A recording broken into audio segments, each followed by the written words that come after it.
Bonjour à tous, bienvenue dans ce nouvel épisode du Récap Crypto. Comme tous les lundis, on se retrouve sur la chaîne YouTube de Cryptost pour débriefer ensemble de l'actualité des crypto-monnaies. Et au programme cette semaine, accrochez-vous bien, on va parler régulation. On reviendra notamment sur des nouveautés au sujet de la réglementation MiCA. On parlera aussi de cette conférence qui s'est tenue à Paris, organisée par la Banque de France et qui a rassemblé notamment Jérôme Powell et Christine Lagarde au sujet des crypto-monnaies. Et puis on reviendra aussi sur des nouveautés sur l'euro numérique, potentiellement des dates de sortie. Et puis bien entendu, on parlera quand même d'actualités beaucoup plus propres à notre écosystème. On parlera de Solana, de Chainlink, de Terra et de son cofondateur Do Kwon. Bref, je vous invite à rester jusqu'à la fin. C'est parti. La semaine dernière, la Banque de France a organisé une conférence sur la tokenisation de la finance afin d'examiner la place des crypto-monnaies, la place de la finance décentralisée dans le monde d'aujourd'hui. Parler également de régulation. Parmi les principaux invités, on retiendra la présence de Jérôme Powell, le président de la Réserve fédérale américaine, ainsi que Christine Lagarde, la présidente de la Banque centrale européenne.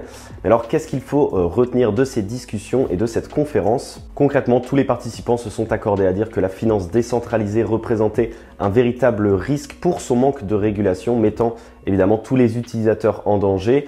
D'ailleurs, la présidente de la Banque centrale européenne, Christine Lagarde, n'a pas hésité à donner des exemples concrets comme l'affaire Terra qui continuera d'entacher notre écosystème pendant encore bien longtemps. Malgré que Jérôme Powell et Christine Lagarde continuent d'utiliser le terme cryptoactif et non crypto-monnaie puisqu'ils refusent catégoriquement de les comparer à des monnaies, ils ont tout de même admis que l'explosion du secteur était telle qu'il fallait que les banques centrales s'en préoccupent. Bref, pour le reste, vous vous en doutez, les discours étaient assez prévisibles et classiques. Les nombreux intervenants ont plusieurs fois martelé que les seules monnaies à laquelle il faut faire confiance sont les monnaies qui sont émises par une banque centrale.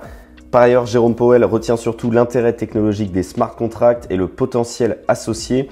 Christine Lagarde, quant à elle, souligne que les seuls cryptoactifs intéressants sont des stablecoins, une manière évidemment de lancer la discussion sur l'euro numérique, dont d'ailleurs je vais vous parler dans la prochaine rubrique. Évidemment, en conclusion, l'arrivée de plus de régulation ne sera une surprise pour personne, mais on peut considérer que ces petits aveux de faiblesse de la part des banques centrales sont des éléments qui nous indiquent que les crypto-monnaies ont véritablement trouvé leur créneau et qu'elles peuvent être désormais considérées comme des véritables solutions alternatives aux monnaies fiduciaires. Toujours lors de cette conférence, le gouverneur de la Banque de France, François Villeroy de Galhau, a pris la parole au sujet de l'euro numérique. Il a notamment précisé une date approximative de lancement et il a aussi expliqué quels seront les rôles de cette monnaie numérique de banque centrale. Je vais essayer de vous les expliquer par la suite. Au début de sa prise de parole, François Villeroy de Galhau a expliqué qu'il fallait bien faire la différence entre d'un côté euro numérique de gros et d'un autre côté euro numérique de détail.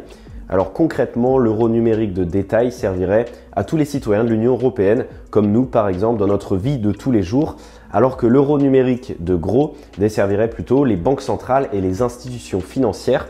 Très concrètement, on prend le fonctionnement actuel du système monétaire et on le duplique, mais en version numérique. Pour rentrer un petit peu plus dans le concret, une monnaie numérique de banque centrale de détail, donc en l'occurrence ici un euro numérique de détail, servirait d'ancrage dans le monde du numérique comme les billets servent d'ancrage dans le monde du physique. Donc concrètement, rien de bien nouveau, rien de bien extravagant, sauf peut-être la fin du discours de François Villeroy de Galhau dans lequel il parle de l'aspect décentralisé que pourrait prendre éventuellement cet euro numérique sous cette forme-là. Un euro numérique de ce type pourrait et devrait être décentralisé dans sa mise en œuvre dans l'esprit des partenariats publics-privés. Quant à l'euro numérique de gros, il devrait permettre d'améliorer l'accessibilité et l'interopérabilité des paiements transfrontaliers et internationaux et surtout, évidemment, il devrait permettre de limiter le développement des stablecoins qui déplaisent, comme vous vous en doutez, à tous les banquiers centraux. Bref, en conclusion, comme vous l'aurez remarqué, on reprend le fonctionnement exact du système monétaire actuel, mais on le duplique dans une version numérique qui reposerait donc sur l'utilisation de la technologie de la blockchain. Alors, malgré l'utilisation de certains termes comme la décentralisation, il n'y a pas de quoi s'emballer, bien au contraire. On continue en parlant de la fameuse réglementation MiCA dont une première ébauche de projet de loi avait vu le jour le 30 juin dernier. Pour ceux qui ne s'en souviennent pas ou qui voudraient plus d'informations, je vous invite à regarder notre vidéo complète à ce sujet dont le lien s'affiche quelque part à l'écran ou dans la description. Dans cette vidéo, concrètement, Valentin interview Faustine Fleuret, présidente de la DAN, et ils détaillent ensemble les points les plus importants à retenir sur ce premier projet de loi MiCA. Concrètement, la semaine dernière, une nouvelle version provisoire et alarmante de ce texte de compromis a fuité. Malheureusement, il y a certains points qui sont véritablement contradictoires avec ce qui avait été proposé dans cette première ébauche de projet de loi le 30 juin dernier et qui pourrait grandement freiner le développement de l'écosystème des crypto-monnaies. On parle notamment de l'intégration des tokens non fongibles, des NFT. On parle également de l'intégration des stablecoins algorithmiques, mais surtout de l'interdiction des rendements en DeFi sur les stablecoins. Mais la plus grosse surprise porte certainement sur les NFT. Alors que la loi MiCA ne considère toujours pas les tokens non fongibles comme des actifs numériques, certaines collections toutefois, comme les CryptoPunks ou encore les Bored Ape, pourraient être concernées par la réglementation. En effet, la notion de fongibilité pourrait dépendre de la quantité de NFT contenus dans une collection. L'émission de cryptoactifs sous forme de tokens non fongibles dans une grande série ou collection devrait être considérée comme un indicateur de leur fongibilité. Autre risque, l'application de MiCA au cas des NFT fractionnés. Par essence, même les NFT qui ne sont pas initialement pensés pour être fractionnés peuvent le devenir puisqu'il existe de nombreuses applications et plateformes qui proposent à leurs utilisateurs de séparer leurs NFT en sous-unités. Mais alors, imaginons la situation où un seul utilisateur décide de fractionner son NFT en plusieurs sous-unités. Est-ce que donc les 10 000 NFT de cette collection devraient être assujettis à la loi MiCA? Eh bien, a priori, oui. Autrement dit, en conclusion, MiCA pourrait considérer certains actifs non fongibles comme des actifs fongibles. C'est vrai que ça peut paraître complètement idiot, voire fou, mais toujours est-il que désormais, eh bien, la fongibilité est un critère qui permet de considérer un actif comme un titre financier et donc ça permet de l'intégrer dans la loi de réglementation MiCA. Et on enchaîne en parlant de Celsius qui a fait plusieurs fois l'actualité cette semaine. D'abord, la plateforme de crypto-monnaie centralisée a déclaré dans un communiqué vendredi dernier qu'ils ne réclameraient pas à leurs clients le remboursement de leurs prêts. Même si à première vue, ça peut sembler être une bonne nouvelle, la réalité c'est qu'il n'est pas certain que les utilisateurs y gagnent vraiment au change. En effet, lorsque vous réalisez un emprunt, il faut déposer en collatéral une certaine somme qui est plus importante que ce que vous allez emprunter par la suite. Autrement dit, les personnes qui sont concernées par cette décision ont certainement gelé des actifs plus importants que la somme qu'ils ont empruntée et autrement dit que la somme qu'ils ont actuellement dans leur portefeuille. Et il n'est pas garanti qu'ils récupéreront la somme totale qu'ils avaient déposée à la base. Par ailleurs, en parallèle de ces événements, et c'est la deuxième raison pour laquelle Celsius a fait l'actualité cette semaine, Alex Mashinsky, qui est désormais donc ex-PDG de Celsius, a annoncé sa démission en début de semaine dernière avec effet immédiat. Je cite, « J'ai choisi de démissionner de mon poste de PDG de Celsius Network aujourd'hui. Néanmoins, je continuerai à me concentrer sur le travail pour aider la communauté à s'unir derrière un plan qui offrira le meilleur résultat pour tous les créanciers, ce que j'ai fait depuis que la société a déposé le bilan. » Quelques jours après, dans une actualité parue ce matin même sur Cryptost, on apprenait que cet ex-PDG de Celsius était également accusé d'avoir retiré 10 millions de dollars de la plateforme quelques jours à peine avant la déclaration en faillite.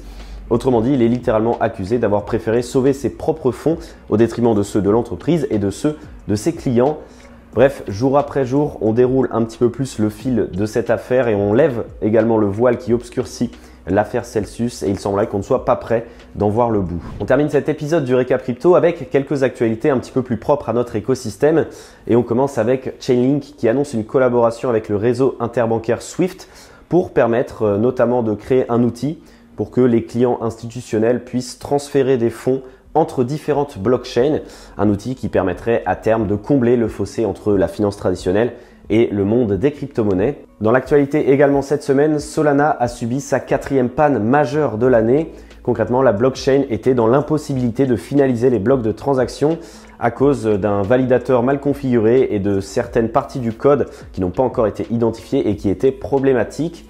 Depuis, le réseau a été remis sur pied et les applications décentralisées sont désormais à nouveau accessibles. Toujours dans l'actualité, encore une affaire dont on aurait préféré ne plus avoir à parler. Do Kwon et la fondation Terra ont été accusés par la firme CryptoQuant cette semaine d'avoir retiré environ 3300 bitcoins, soit 67 millions de dollars. Concrètement, la firme a identifié 2 adresses appartenant potentiellement à la fondation Luna, une adresse sur l'exchange OKX et une adresse sur l'échange KuCoin qui auraient reçu ces 3300 bitcoins.